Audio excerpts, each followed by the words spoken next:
गरीब दर्जी माँ की 5 बेटियों का बर्फ गाउन। ब्लाउज तो सिल गया, अब जल्दी से तुरपाई कर देती हूँ। शांता ताई आती ही होंगी ब्लाउज लेने। उफ, आज तो बड़ी गर्मी है।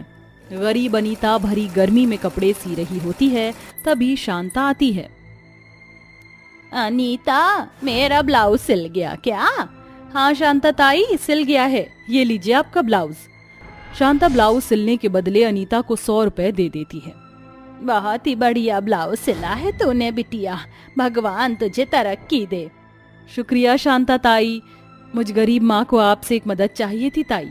आप जहाँ काम करती हैं वहाँ मेरी सिलाई के बारे में बताइएगा। मैं उनके कपड़े सस्ते में सिल दूंगी, वो भी जैसा कहेंगे वैसा ही सिल दूंगी। इससे मुझ गरीब दर्जी के 2 पैसे बन जाएंगे। मैं तेरी मजबूरी को समझती हूँ बिटिया। इतनी गरीबी में दिन रात लोगों के कपड़े सिलकर तू किस तरह से अपनी 5-5 बेटियों का पेट पाल रही है। मगर मैं जिस कोठी में रोटी बनाने का काम करती हूँ वो बड़े सेठ लोग हैं। वो अंग्रेजी माँ का कहते हैं, हाँ, वो महंगे फैशन डिजाइनर से कपड़े सिलाते हैं। ठीक है शांता ताई, कोई बात नहीं। इसके बाद अनीता फिर से उदास होकर कपड़े सिलने बैठ जाती है। तभी वह अपनी 5 बेटियों को झगड़ते हुए घर में आते देखती है। छोड़ छाया, छोड़, मैं कहती हूँ छोड़ दे, ये मेरे हिस्से का जूस है। ऐसे कैसे, इसमें आधा हिस्सा मेरा भी है और मुझे गर्मी लग रही है। ये ठंडा ठंडा जूस मैं पीऊंगी, इसे गर्मी में लाइन में लगकर मैंने लिया था। नहीं नहीं, ये जूस मैं पीऊंगी, मुझे तो दीदी। क्या बात है, तुम सब ऐसे क्यों लड़ झगड़ रही हो? वो माँ, हम रास्ते में आ रहे थे ना, तो वहाँ पर एक अंकल ठंडा जूस बांट रहे थे, तो हम भी लाइन में लगे थे, मगर जूस खत्म हो गया, बस एक ही मिल पाया। अनीता की 5 बेटियां ऐसे ही ठंडे पानी के लिए ललकती थीं। तभी अनीता की अमीर पड़ोसन चांदनी अपनी बेटी पलक के साथ मिठाई का डब्बा लेकर आती है। बाप रे अनीता, तेरे इस घर में एकदम आलू जैसी उबलने वाली गर्मी हो रही है। कितनी बार कहा तुझे एक पंखा खरीद ले। खैर छोड़, ये ले मिठाई खा। मगर ये मिठाई किस खुशी में? अब बस, मैंने मेरा पुराना वाला फ्रिज बेच दिया और नया डबल डोर का फ्रिज लिया है। पुराने वाले फ्रिज में बर्फ जमाने की कैपेसिटी बड़ी कम थी और इसमें मैं एक बार में ढेर सारा बर्फ जमा सकती हूँ। अब इतनी गर्मी में बिना ठंडे पानी से कहाँ चलता है? तब तो चांदनी आंटी, अब तो आप हमें भी बर्फ दे दोगी ना? क्यों नहीं, आ जाना जब बर्फ चाहिए हो। अच्छा, मैं चलती हूँ। उसी शाम, माँ बहुत गर्मी हो रही है, ठंडा पानी पीने का मन कर रहा है। मैं और छाया चांदनी आंटी के घर से बर्फ मांग कर ले आते हैं, फिर हम ठंडा ठंडा पानी पियेंगे। चल छाया। हाँ चलो आराध्या दीदी। अनीता की दोनों बिटिया बर्तन लेकर उम्मीद लगाए चांदनी के घर आती हैं। चांदनी आंटी, थोड़ी बर्फ दे दो। आ गई दोनों मुंह उठाकर बर्फ मांगने। रुको, लाती हूँ। ये लो। अनीता की 5 बेटियां बर्फ का पानी पीकर बहुत खुश होती हैं। अब वह रोज चांदनी से बर्फ मांगने आती। तभी एक दिन चांदनी चिढ़कर कहती है, तुम्हारा तो रोज रोज का हो गया है। सुबह शाम बर्तन लेकर फ्री की बर्फ मांगने आ जाती हो। अगर तुम 5 को बर्फ का पानी पीने का इतना ही शौक है तो जाकर कहो अपनी गरीब माँ से वो फ्रिज खरीद ले। अनीता की दोनों बेटी आंखों में आंसू लिए घर आकर रोते हुए कहती हैं, माँ, आंटी ने हमें भगा दिया, हमें बर्फ भी नहीं दिया। हम इतने गरीब क्यों हैं माँ? ना हमारे घर में एक पंखा है, ना फ्रिज है, हमें इतनी गर्मी में गुजारा करना पड़ता है। आराध्या, अगर पिताजी जिंदा होते तो आज हमारे घर में भी ये सब होता। माँ तो खुद कितनी मुश्किल से हमें पाल रही हैं। उस दिन गरीब अनीता की 5 बिटियां उदास होकर भूखे ही सो जाती हैं। तभी अनीता एक टूटे फूटे बक्से से 5 फ्रॉक निकालकर भराई आंखों से देखते हुए कहती है, तुम्हारे उदास चेहरे को देखकर तुम्हारी इस गरीब दर्जी माँ का दिल भी बहुत दुखता है मेरी बच्चियों। मगर मैं क्या करूं? वैसे मैंने तुम 5 के लिए बचे कतरन से ये फ्रॉक सिली है, मगर पता नहीं तुम्हें ये पसंद आएगा भी कि नहीं। गरीबी भरी जिंदगी को सोचते हुए अनीता की आंख लग जाती है। फिर एक दिन अनीता जब बाजार जा रही होती है तभी वह एक शिकारी को पिंजरे में एक चिड़िया को ले जाते देखती है। बेचारी ये चिड़िया इस पिंजरे में कितनी उदास बैठी है। मुझे इसे बचाना होगा। अनीता शिकारी का पीछा करते हुए जंगल आ पहुंचती है, जहां शिकारी कहता है, अब मैं इस चिड़िया को मारकर खाऊंगा और फिर मैं बहुत शक्तिशाली हो जाऊंगा। तभी अनीता एक डंडे से शिकारी को मारकर बेहोश कर देती है और जैसे ही पिंजरा खोलती है वो चिड़िया परी बन जाती है। मेरी जान बचाने के लिए तुम्हारा बहुत बहुत शुक्रिया। ये जादुई शिकारी है, इसने मुझे चिड़िया बनाकर कैद कर लिया था। बताओ मैं तुम्हारी क्या मदद करूं? अनीता परी को अपनी परेशानियां बताती है। मेरे साथ साथ मेरी 5 बच्चियों को भी ये गर्मी और गरीबी झेलनी पड़ती है। वो हर दम बस बर्फ बर्फ करती रहती हैं। प्यारी परी, तुम मेरी मदद करो। तभी परी जादुई छड़ी घुमाती है और अनीता को एक लाल पोटली देती है। इस पोटली में क्या है परी रानी? इसमें जादुई बीज हैं। इन्हें ले जाकर किसी भी कपड़े पर छिड़क देना, फिर तुम्हारे सारे दुख दूर हो जाएंगे। घर आकर अनीता उस पोटली में रखे बीजों को सबसे पहले अपनी बेटियों के लिए सिले हुए फ्रॉक पर छिड़कती है। तभी एकाएक वो बर्फ के गाउन बन जाते हैं। अनीता की 5 बेटियां बर्फ का गाउन देखकर बहुत खुश होती हैं। हाले वाह, तो बर्फ का जबरी वाला फ्रॉक है। रूही, इसे झबरी वाला फ्रॉक नहीं बल्कि गाउन कहते हैं मेरी बहन। माँ, आपको पता है हम 5 को गाउन पहनने का बड़ा मन था और देखो हमें ये बर्फ वाला सुंदर गाउन मिला है। क्या हम इसे पहन लें? हाँ मेरी बच्चियों, ये बर्फ का गाउन तुम्हारे लिए ही तो है। फिर 5 बर्फ का गाउन पहनकर बाहर आती हैं और अपनी बच्चियों की खुशी से खिले हुए चेहरे देखकर उस गरीब दर्जी माँ की आंखों में आंसू आ जाते हैं। शुक्रिया परी रानी, तुम्हारी वजह से मेरी बच्चियां इस बर्फ का गाउन पहनकर बहुत खुश हैं। माँ, ये बर्फ का गाउन बहुत सुंदर है। इसमें हमें जरा सी भी गर्मी नहीं लग रही है। हाँ माँ, इस बर्फ के गाउन के लिए शुक्रिया। माँ, आप ऐसा ही बर्फ वाला गाउन हमारे आस पड़ोस रहने वाले सभी बच्चों के लिए सिलना शुरू कर दो, फिर देखना हमारी खूब अच्छी कमाई होगी। अनीता को अपनी बेटी की ये बात बिल्कुल ठीक लगती है। तभी वह पोटली के अंदर से कुछ जादुई बीज निकालकर कपड़ों पर छिड़क कर कहती है, मैं चाहती हूँ कि ये कपड़े बर्फ के ना बने, बस बर्फ जितनी ठंड इसमें भर जाए। अनीता के इतना कहते ही जादुई बीजों में से एक सुनहरी रोशनी निकलकर उस कपड़े में समा जाती है और कपड़े का तापमान बर्फ की तरह ठंडा हो जाता है। वहीं गरीब अनीता की बेटियां जब अपना बर्फ का गाउन पहनकर घर से निकलती हैं, तो अब उनकी हम उम्र की बच्चियां वैसा ही बर्फ का गाउन सिलने का ऑर्डर दे जाती हैं। और तभी चांदनी भी अनीता के घर आकर माफी मांगते हुए मक्खन लगाते हुए कहती है, अनीता, उस दिन के लिए मुझे माफ कर दो। कोई बात नहीं चांदनी जी, देखो ना, जब से पलक ने तुम्हारी 5 बेटियों को बर्फ का गाउन पहने देखा है, ये जिद पकड़ कर बैठ गई है। मगर एक बात तो बताओ, ये बर्फ पिघलती क्यों नहीं? चांदनी जी, हलवाई अपने हाथों के स्वाद का राज किसी और को बताता है? नहीं ना, इसलिए मैं भी आपको नहीं बता सकती, मगर बर्फ का गाउन बन जाएगा। क्या तुम मेरे लिए भी कुछ ऐसे कपड़े सिल सकोगी जिससे पहनने पर मुझे ठंडक मिले? चिंता मत कीजिए चांदनी जी, ये दर्जी आपके लिए ऐसे कपड़े सिलेगी जो आपको इस गर्मी में शिमला जैसी ठंडक का एहसास देगी। चांदनी के चले जाने के बाद अनीता कपड़े सिलना शुरू करती है और गाउन और चांदनी के लिए ब्लाउज और सूट बनाती है। गाउन और कपड़े तो सिल गए, अब मुझे इन जादुई बीजों को छिड़कना है। अनीता गाउन पर परी की दी हुई जादुई बीज छिड़क कर कहती है, मैं चाहती हूँ ये गाउन बर्फ की बन जाए।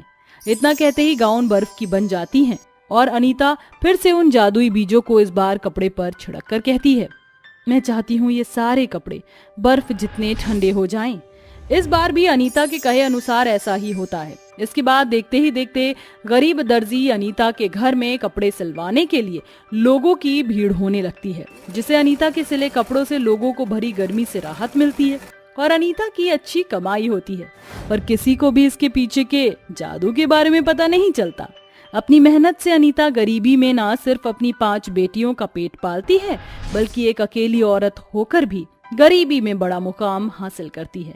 और अब उसके पास अच्छा घर बार था, जिसमें फ्रिज, पंखा, एसी सभी चीजें थी। सुमित्रा रसोई में खाना बना रही थी, मगर उसकी आंखें दरवाजे पर लगी थी। सुमित्रा जी, आपके बार बार दरवाजे पर देखने से मनीष और यश 7 समंदर पार से जल्दी तो नहीं आ जाएंगे? तभी हाथों में बैग्स लिए हुए यश और मनीष आ जाते हैं और सुमित्रा आरती की थाली लिए हुए आंसू भरी आंखों के साथ उनका स्वागत करती है। पूरे 5 साल बाद तुम दोनों को देख रही हूँ। सिर्फ मेरा दिल ही जानता है कि इतने साल मैंने तुम दोनों के बगैर कैसे बिताया है। अब मैं तुम्हें कहीं नहीं जाने दूंगी। ठीक है मेरी प्यारी माँ, अब जल्दी से हमें अंदर तो आने दो, भूख लगी है। तुम दोनों हाथ मुंह धो लो, मैं खाना लगाती हूँ। फिर सभी साथ बैठकर खाना खाते हैं।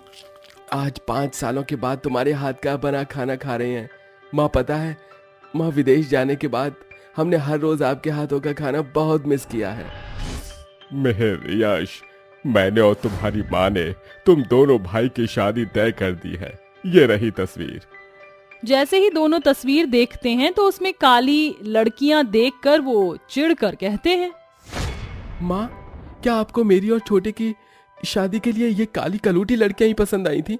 हमें ये शादी नहीं करनी। यश, ये तू क्या कह रहा है? जानता भी है हम रिश्ता पक्का कर चुके हैं और शादी के कार्ड भी छप चुके हैं। और बेटा, इंसान की खूबसूरती उसके रूप से नहीं, गुणों से होती है। अपनी माँ के लिए ये शादी कर लो। सुमित्रा के बार बार कहने पर यश और मिहिर शादी के लिए मान जाते हैं। अब मेघा और अर्पिता से उनकी शादी हो जाती है।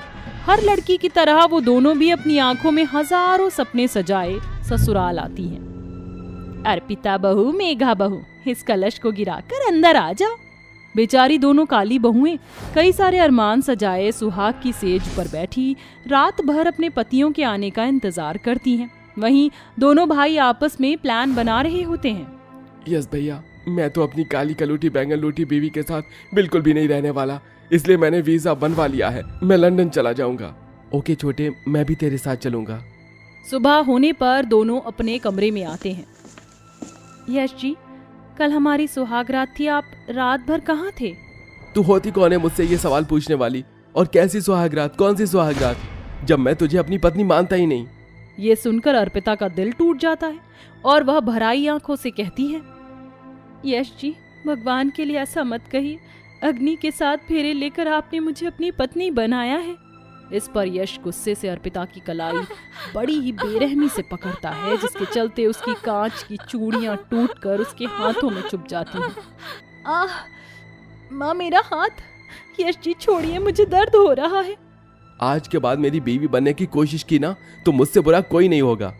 मिहिर, आप कहीं जा रहे हैं क्या?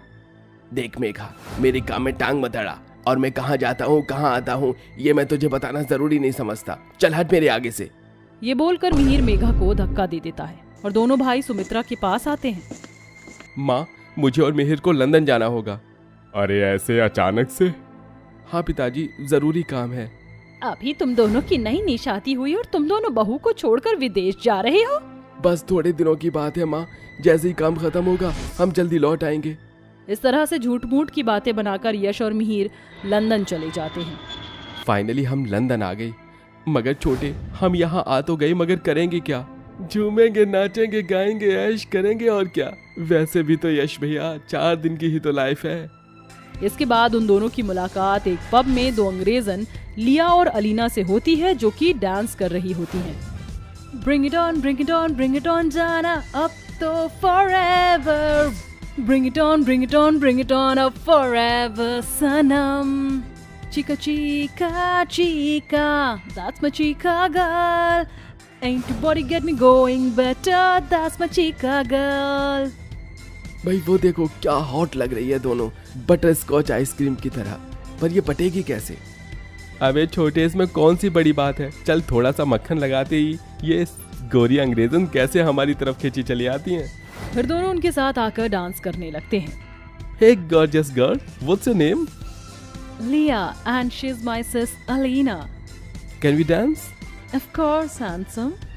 चारों काफी देर तक डांस करते हैं और कुछ दिनों में वो एक दूसरे को डेट करने लगते हैं। वहीं दूसरी तरफ बेचारी अर्पिता और मेघा अपने पति के प्यार के लिए उनके आने का इंतजार करती है, जिसके बाद यश और मिहिर उन अंग्रेजनों से शादी करके उन्हें घर ले आते हैं।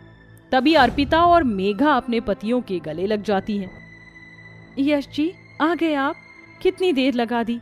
तभी अलीना अर्पिता को धक्का देते हुए घमंड से कहती है, You bloody tamarindo, तुम्हारी हिम्मत कैसे हुई मेरे हस्बैंड को टच करने की?